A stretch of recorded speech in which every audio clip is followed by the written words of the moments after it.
BCom part first EFM का second paper भारतीय banking एवं वित्तीय व्यवस्था। इसमें हमने आपको वाणिज्यिक बैंक है, कॉमर्शियल जो बैंक्स है उनके बारे में बताया। अब इसी के तहत लेते हैं हम कि भारत के जो बैंक हैं, वाणिज्यिक बैंक है, उनकी जो नवीन प्रवृत्तियां हैं, आधुनिक प्रवृत्तियां हैं, उनमें कौन कौन सी बातें उन पर ज़्यादा जोर दिया जा रहा है। तो भारत में वाणिज्यिक बैंकों की आधुनिक प्रवृत्तियां, तो अब इसमें हम जो पॉइंट लिए हैं इसमें इनका थोड़ा थोड़ा डिटेल देखेंगे। तो सबसे पहला इसमें सार्वजनिक बैंकिंग क्षेत्र का विकास। तो यानी अब ये कहना चाहिए कि भारत में जो राष्ट्रीयकरण किया गया था बैंकों का, उसके पास बाद से लगातार सार्वजनिक जो क्षेत्र है, यानी कि जिन ऐसे बैंक जिनमें कि सरकार की हिस्सेदारी ज़्यादातर है और वो सरकार के पूरी तरह से कंट्रोल में है, वो बैंकों का ज़्यादा विस्तार हुआ है। निजी बैंक जो है उनका कम हुआ है। पर पिछले अगर हम 10 सालों में देखें तो कई निजी बैंक भी जो है बड़ी ज़ोरदार तरीके से उन्होंने अपनी उपस्थिति दर्ज कराई है और बहुत ही अच्छा काम कर रहे हैं। पर फिर भी ये कहें कि अगर जैसे हमारे ग्रामीण है या कृषि क्षेत्र है या ऐसी जगह जहाँ पर कि फ़ायदा ज़्यादा नहीं है, उन क्षेत्रों में अभी भी जो है सार्वजनिक क्षेत्र के बैंक हैं, चाहे भले ही वो हमारे रूरल बैंक हों, आरआरबीज हों, चाहे भले ही हमारे जो दूसरे जो नेशनल बैंक हैं वो हों, उन्हीं का, या जैसे हम कह सकते हैं कोऑपरेटिव बैंक से, उन्हीं का ज़्यादातर हिस्सा जो है ग्रामीण क्षेत्र और कृषि क्षेत्र में लगा हुआ है। दूसरा है अपूर्व शाखा विस्तार। तो पहले जो बैंकों की शाखाएं थी वो बहुत ही कम खुल रही थी और उसमें विस्तार कम हो रहा था। अब पिछले दिनों जैसे जैसे देश डेवलप होता जा रहा है, लोगों में शिक्षा का स्तर बढ़ता जा रहा है और जैसे जैसे हमारे ग्रामीण क्षेत्र और देश में समृद्धि आ रही है, बैंकों की बहुत ज़्यादा आवश्यकता है और इस आवश्यकता को पूरा करने के लिए हमारे बैंक लगातार जो है वो अपनी शाखाएं खोल रहे हैं। जैसे पहले हम देखते थे कि किसी शहर में कोई बैंक की एक शाखा होना ही बड़ी बात होती थी, अब हर क्षेत्र में जो है आपको बैंक की शाखा मिल जाएगी। इसके अलावा कोई क्षेत्र में एक बैंक ही खुलता था, दूसरा नहीं खुलता था, अभी सभी बैंक अपने अपने विस्तार में लगे हुए हैं। तो यानी कि बैंकिंग क्षेत्र में जो शाखाएं हैं, ब्रांचेज हैं बैंकों की, वो बहुत तेज़ी से खुल रही हैं। बैंकों के एकीकरण को प्रोत्साहन। तो जैसे अभी ये लेटेस्ट जो न्यूज़ है या लेटेस्ट जो प्रवृत्ति है कि छोटे बैंक जो होते हैं वो सरवाइव नहीं कर पाते हैं, या वो उनकी उत्तरजीविता बड़ी मुश्किल से रहती है, क्योंकि उनमें लोन देने की कैपेसिटी बहुत कम होती है, रिस्क लेने की कैपेसिटी कम होती है। इसलिए सरकार, रिजर्व बैंक और सभी का ये मानना है कि जो बैंक हैं, छोटे बैंक हैं, उनको मिलाकर जो है बड़े बैंक बना दिया जाए, जिससे वो रिस्क ज़्यादा ले सकते हैं, ज़्यादा लोन दे सकते हैं और ज़्यादा बड़ा बेस बनाकर देश की अच्छी सेवा कर सकते हैं। तो यानी कि जो छोटे छोटे बैंक हैं उनको मिला के बड़े बैंक बनाने की जो प्रवृत्ति पिछले दिनों हमें देखने को मिली है।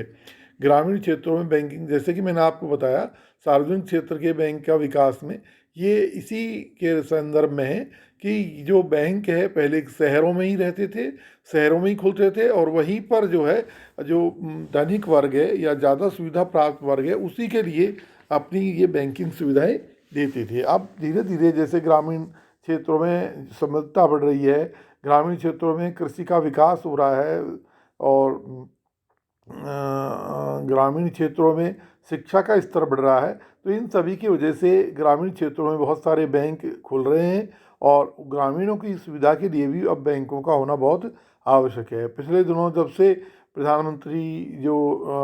नए प्रधानमंत्री हैं, उन्होंने बैंक खातों में सीधे सब्सिडी है, बैंक खातों में सीधी मदद देने का ऐलान किया है और हर व्यक्ति को बैंक से जुड़ने के लिए कहा है, तब से ग्रामीण क्षेत्रों में ये बहुत सारे बैंक खुल गए हैं। अब ये कह सकते हैं कि ज़्यादातर ग्रामीण या ग्रामीण समूहों में बैंक खुल गए हैं। गाँव में अप्रत्याशित वृद्धि। पहले जो लोग अपनी जो बचतें होती थी उनको किसी व्यक्ति के पास जमा कराते थे, जैसे अगर कोई रोजगार कर रहा है तो अपने मालिक के पास, अगर कोई कृषक है तो जिस कृषक सेठ को वो या जिस व्यापारी को अपनी फसल बेचता उसके पास रखता था। पर आजकल ये प्रवृत्ति बन गई है कि हर व्यक्ति अपना पैसा बैंक में रखता है। एक तो उसको उस बैंक जमा पर ब्याज मिलता है और दूसरा उसको जो है कभी भी पैसा वापस लेने की सुविधा मिलती है। इसलिए अब जमाओं में जो है, जो बैंक है उनकी जमाओं में बहुत ज़्यादा वृद्धि हुई है और बैंक बहुत समृद्ध होते जा रहे हैं। शाखा सुविधाओं का विस्तार, जैसे जैसे जमाओं में वृद्धि होती है वैसे ही बैंक जो है अपनी शाखा का विस्तार हर तरह से करेंगे, क्योंकि अगर मान लीजिए बैंकों में जमाएँ होती जाएंगी और बैंक उसको अगर उधार नहीं देंगे तो बैंकों के लिए उन जमाओं पर ब्याज देना बड़ा मुश्किल हो जाएगा। और दूसरी तरफ हम कह सकते हैं कि धीरे धीरे जो देश का डेवलपमेंट हो रहा है, उस डेवलपमेंट की मांग को पूरा करने के लिए ग्रामीण क्षेत्रों में कृषि का भी विकास हो रहा है, उस उद्योग धंधे, कुटीर उद्योग धंधों का भी विकास हो रहा है, और इनके लिए जो वित्त की आवश्यकता है वो ये बैंकों के द्वारा पूरी की जा रही है। प्राथमिक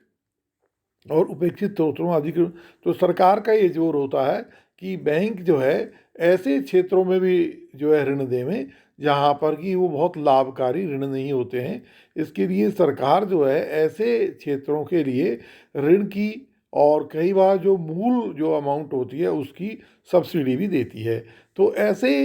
जो इसके लिए जो सबसे मूल बात है कि इन क्षेत्रों में जैसे कृषि क्षेत्र है, सहकारिता का क्षेत्र है, पशुपालन क्षेत्र है, ग्रामीण छोटे उद्योग हैं जो कि बहुत बड़े लेवल पर नहीं चलते हैं, ऐसे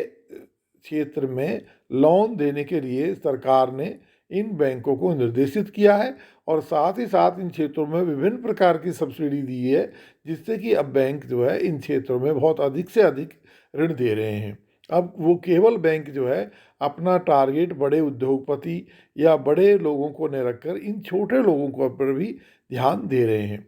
निवेश जमा अनुपात बढ़ रहा है, यानी कि जो है ये इसमें वृद्धि हो रही है, जो कि ये बताता है कि लोग जो है अपना इन्वेस्टमेंट जो है वो ज़्यादा कर रहे हैं बैंकों में पहले की तुलना में। पूंजी तथा कोषों का निक्षेप कोष अनुपात लगातार कम हो रहा है, यानी कि जो है हमारे जो जमाएँ हैं वो बढ़ रही हैं, और यानी ये हम ये कह सकते हैं कि जो बैंक ने पूंजी लगाई थी और जो बैंकों में जमाएँ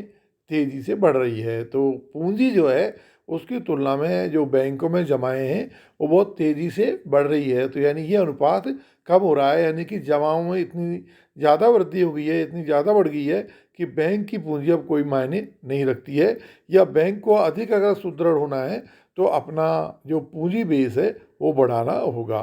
तो ये हम देख रहे हैं कि भारत में वाणिज्यिक बैंक है वो पहले की तुलना में इन प्रवृत्तियों में ज़्यादा ध्यान दे रहे हैं। जिससे अगला लेते हैं हम जमा बीमा योजना। तो जमा जो है पहले ये होता था कि अगर कोई बैंक जो है अगर इंसॉल्वेंट हो जाता है तो जो जमा कराने वाला व्यक्ति था या जो कि हमारा बैंक में जो रुपए जमा कराता है, हमारा जो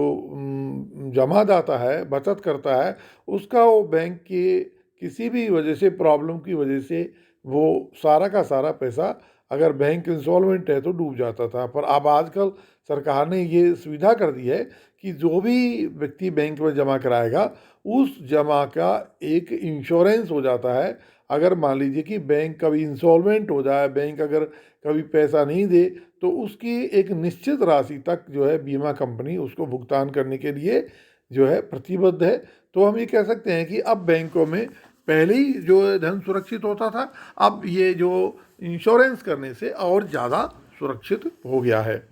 अगला लेते हैं हम इसमें अग्रणी लीड बैंक की स्कीम। ये कि कोई एक ज़िले में एक बैंक है उसको नियुक्त कर दिया जाता है कि वो अपना क्षेत्र, कार्य क्षेत्र इस ज़िले में बनाएगा, और ज़िले का जो भी क्षेत्र में जो डिमांड होगी, चाहे कृषि में हो, चाहे उद्योग में हो, चाहे कुटीर उद्योगों में हो, वो बैंक उसके लिए जिम्मेदार होगा और उस क्षेत्र में वो अपनी अधिक से अधिक ब्रांच खोलेगा और ये ध्यान रखेगा कि कहाँ पर जो है वो हमारे वित्त की ज़्यादा आवश्यकता है, कौन कौन से क्षेत्रों में आगे डेवलपमेंट होने की संभावना है, उन क्षेत्रों में लोन देगा। तो अब एक जो है पिछले दिनों सहकार राष्ट्रीयकृत बैंकों ने हर एक बैंक को एक ज़िले का जो है वो लीड बैंक बना दिया था, वही उसकी करता था। तो अभी हम इस वीडियो में इतना ही देखेंगे, बाकी के जो है वो हम दूसरे वीडियो में देखेंगे। आप इसको देखें और कोई प्रॉब्लम हो तो मुझे आप बताएं।